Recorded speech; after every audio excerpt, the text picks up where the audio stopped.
Hi అండి. ఈరోజు lunch special ములక్కాయ ఆలు ఎగ్ కర్రీ. మరి మీరేం చేసుకున్నారు లంచ్‌లోకి? కామెంట్‌లో తెలపండి. స్టవ్ ఆన్ చేసుకొని ప్యాన్ పెట్టుకొని ఆయిల్ వేసుకొని ఉల్లిపాయలు, జీలకర్ర, కరివేపాకు వేసుకొని ఉల్లిపాయలు వేగిన తర్వాత అల్లం వెల్లుల్లి పేస్ట్ వేసుకొని పచ్చివాసన పోయిన తర్వాత కట్ చేసి పెట్టుకున్న ములక్కాయలు, ఆలు వేసుకొని ఒక నిమిషం బాగా వేయించుకోవాలి.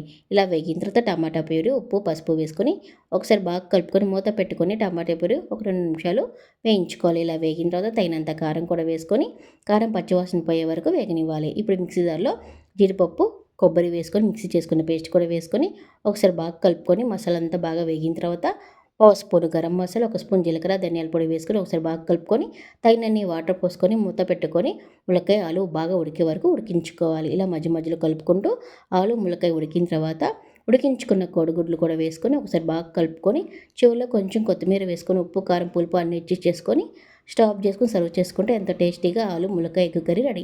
ఇలా ట్రై చేయండి. ఈ వీడియో నచ్చితే లైక్ చేయండి, షేర్ చేయండి.